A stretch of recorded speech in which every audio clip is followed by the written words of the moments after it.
Hi guys, we're going to take a look at investigation 7, which is balanced equations, and you're actually going to find that I've taught you this all along. So hopefully you've already read through and highlighted your investigation, but the big idea here is that what you do to one side of an equation, you have to do to the other always. Otherwise, if you could imagine on a scale, if looking at this particular example, if I took 12 off the left side, but I didn't do that to the right side of the scale, if I was actually if I had blocks on there, the right side of the scale would tip down until I took away 12, which is the equal amount on the other side. So anyway, that's kind of the big idea for today. So we're going to take a look at a couple of things as we go. Okay. And so there are two steps to balancing an equation, and I want you to always think about what is the inverse or opposite of what the problem is doing. So if I look at this problem up here, since we're adding, the opposite or the inverse is subtracting. So if I want to get x by itself, and they use the term isolate, if I want to isolate the variable, which is x, I have to get rid of the 12. And so the opposite of adding is subtracting, and that's kind of the big idea. So if you want to jot down, isolate means get the letter or the variable by itself. Okay. All right, so here we go. They want you to perform the operation on both sides of the equation. So x plus 12 equals 33. We are adding 12, so to isolate x, or get it by itself, we have to subtract 12.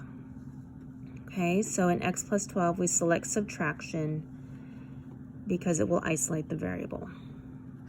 Okay, all right, so here we go. We're going to perform the operation, and you'll notice that I work it on the side as well, because that's how I actually prefer to see you guys work the problems, is more of a vertical math. And so they're showing us that it's x plus 12 equals 33. They subtract 12 from both sides, which I did also. I subtracted 12 and subtracted 12. Okay, so either way is fine. I prefer the method on the right, so you'll see me working it that way. All right, so we end up with x equals 21. Okay, so what they want you to also do is check your work. Okay, so to check the solution, wherever you see x, you have to replace it with the answer, which was 21. So there's the original equation. They replaced x with 21, so it became 21 plus 12 equals 33. And if the math is simplified, then sure enough, it works out. Okay, so since they both equal 33, the solution x equals 21 is correct. Okay, I'm going to turn to the next page.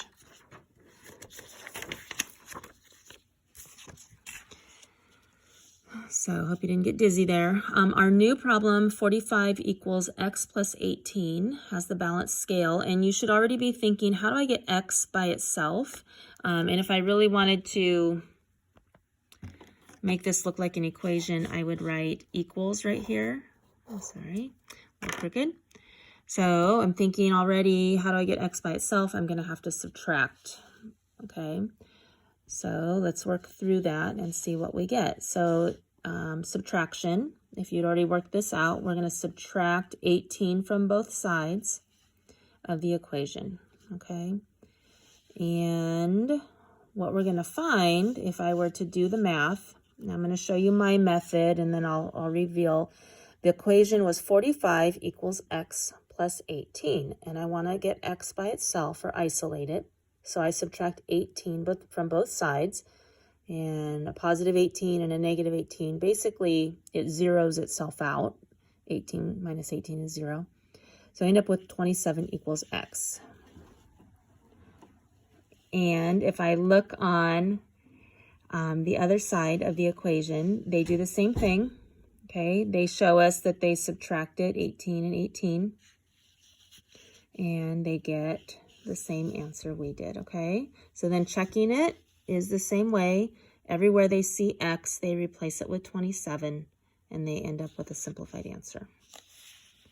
Okay, so the question is, If they were to reverse it and put x plus 18 on the other side of the scale, would the answer be the same? And it is. And so here's the work. If I flipped it around, instead of 45 equals x plus 18, if I did the other way, it's the same process. Subtract 18 from both sides, you're going to get x equals 27. Okay, so the new equation that they're thinking about is x plus 18 equals 45. Okay, here we go. Flipping to the other side. So what happens when we multiply in an equation? So here's this equation, 2x equals 132. And I always know when I have a letter and a number, and they call the number a coefficient, when they're next to each other, that means multiply. So I should be thinking, what is the inverse or opposite of, it shouldn't be x, it should be multiply. Sorry about that. That's a little confusing. I scratch that, I'm going to put multiply. Okay, and you should be thinking division. So in order to get x by itself, I should be planning to divide by 2 on both sides. So let's see what happens. They have a little illustration. We really want our answer to just be 1x, not 2. So how do I get it down to 1x? I would divide by 2. Okay, so here's their steps. Select the operation. To isolate x, we use the inverse operation of multiply, which should be divide. So we're going to divide by 2. And then we have to actually perform it. So we divide by 2 on both sides. Okay, 2x equals 132. They divide by 2 on both sides. And they get a 1x, because 2 over 2 is 1. 1x equals 66, and then they simplify it. X equals 66. Okay, so if I look over here, the way I would perform it is I'd say 2x equals 132. I'd divide by 2 on both sides. My 2's will cancel. We know that. 2 over 2 equals 1.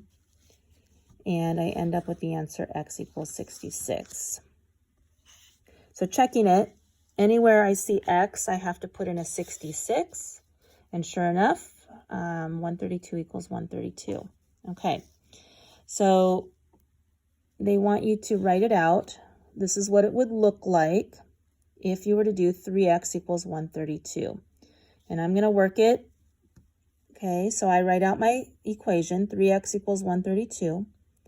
I know I'm multiplying by 3, so to get rid of it, I have to divide by 3 on both sides.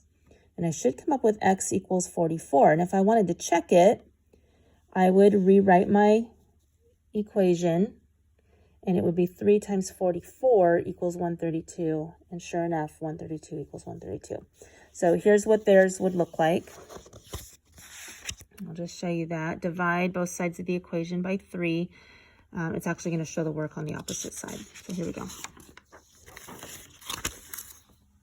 Okay, so this is what theirs would look like. 3x equals 132. They do the math just like we did. And 132 and 132 checks out. Okay, so here's the scoop though. When we have a fraction, multiplying by a fraction, they suggest, and this is actually exactly what would happen, this idea of a coefficient.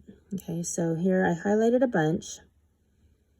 The coefficient of x is the number that multiplies x. So 3x, the coefficient would be 3, meaning there's 3 of them. So one of the things in fractions, you can actually multiply by the reciprocal of the coefficient. And this works best when you have fractions, because we talk about reciprocals and fractions. Okay, so if I look over here, they have a problem. They said 3x equals 132. Well, I know that 3 as a fraction is 3 over 1. So if I multiply by 1 over 3 on both sides, which is the reciprocal, I would end up with the same answer as I did before, interestingly enough. Okay, so I'm going to do a stop and think. This is way down here. How do we divide fractions? Well, we've practiced keep, change, flip, also known as multiply by the reciprocal. Remember, the reciprocal is a fraction flipped upside down. Okay, so if I had the fraction 1/2 divided by 1/4, I would keep, change, flip, and I would end up with 1/2 times 4 over, sorry, I messed up already. It's actually 4 over 1. here I is checking my own work. I should have checked a little better. It's 4 over 1. I would have gotten 4 halves, which equals 2. Sorry about that. Okay. That was my mistake.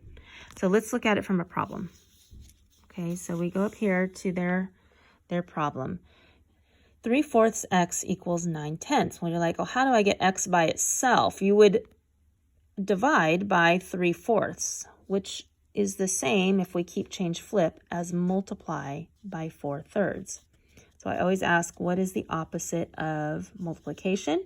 And it's division. Okay, so here we go. Multiply both sides by 4/3. Okay, and the opposite of multiply is divide. So in this case, 3/4 divided by 3/4, we keep change flip, is the same thing as 3/4 times its reciprocal, which is what they're telling us to do, 4/3.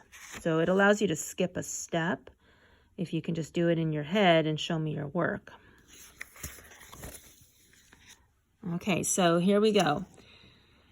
I'm going to work through 3/4 x equals 9/10. You multiply by its reciprocal on both sides, and you solve. And I know normally I would cross cancel these up here, but for this time I'm going to leave it a big fraction. 36/30, which reduces to 1 6/30, or 1 1/5. When I check my work, guess what? I have to leave it as an improper fraction, because we know we cannot multiply and divide mixed numbers. So here's the check. Okay, I would, actually this isn't the check, this is me showing you how I work it out. And if I wanted to cross cancel, I could. And I come out with the same answer, with my fraction being 6/5. Okay. All right, so moving on down, they have a new equation, x plus 2.5 equals 7. We note that we're adding 2.5, so to get rid of it, we subtract both sides. Okay, so we subtract both sides. What we do to one side, we do to the other, always. Okay, and they're asking us, where did I get the 7? It was from the original equation. Okay, asking us to solve. So we're going to subtract 2.5 from both sides. And we end up with 4.5. And then to check it, I come over here and I put 4.5 wherever I see x. And so I work my way through. They did that for us. And it shows that 7 equals 7. And I did the work over here for you the way I like to see it. I would subtract 2.5 from both sides and get x equals 4.5. Okay, so here's the scoop. You guys are going to complete 16 through 20 on your own as your practice, okay? And I want you to take a picture and send it to me, attach it to the investigation assignment, all pages. I will look at it and I will eventually post the answers so you can double check your work. But this is one of the first major steps into algebra, so really important that you get this, and practicing on your own is the best way. Okay, I will talk to you later. Message me if you have any questions.